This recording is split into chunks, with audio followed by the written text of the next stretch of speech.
Hello and welcome to Ukraine's Week Ahead by KI Insights. My name is Adam Sibera and I will walk you through everything you need to watch over the next 7 days.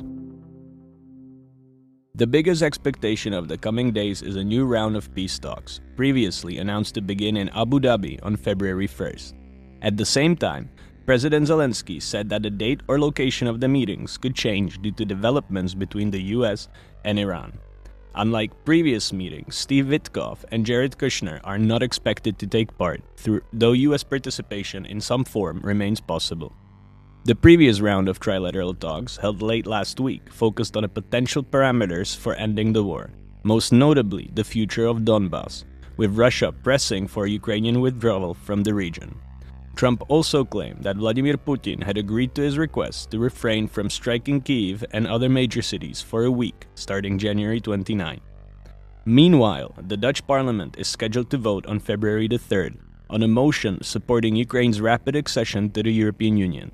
The proposal, submitted by the Liberal D66 party, is expected to pass with a majority. President Zelensky believes Ukraine could join the EU as early as 2027, arguing that by then the country will be fully prepared at a technical level. Germany's Chancellor Merz, however, has publicly dismissed this timeline as unrealistic. Back home, plenary sessions of Ukraine's parliament, the Verkhovna Rada, are scheduled for next week. The draft agenda is notably light, featuring an unusually small number of bills and a pronounced focus on energy sector legislation. Among the key items is a draft law on improving district heating systems, expected to be considered in the first reading. Lawmakers are also set to return to a draft law seeking to improve conditions for electricity generation from alternative energy sources.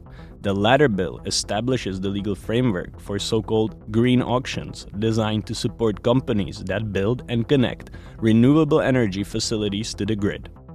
In addition, Parliament is expected to address legislation related to natural gas quality standards, as well as proposals to simplify the rules governing the installation of electric vehicle charging stations.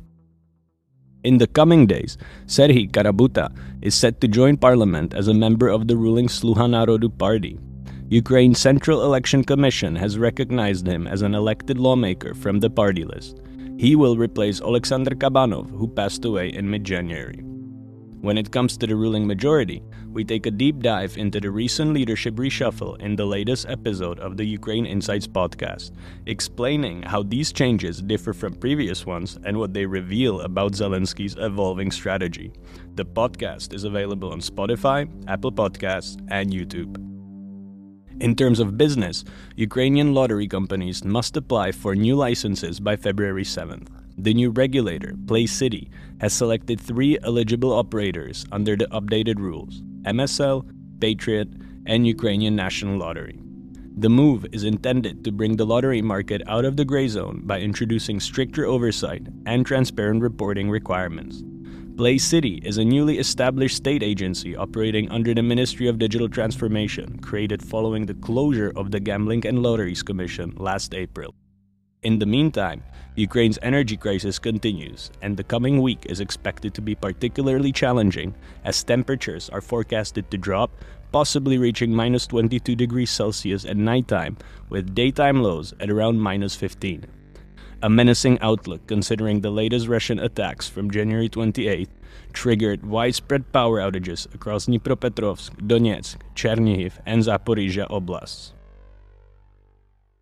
This podcast is a shortened version of KI Insights' public newsletter, The Week Ahead. Subscribe to start your week with an agenda of Ukraine-related events delivered directly to your inbox every week. Just follow the link in the description. If you're interested in Ukraine-related conferences and events, we're also leaving links there to the upcoming ones. Thank you for listening to Ukraine Insights podcast. To be notified of future episodes, please subscribe and hit the notifications button.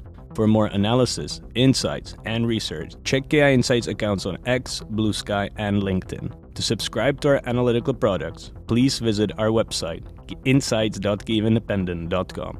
Have a nice week.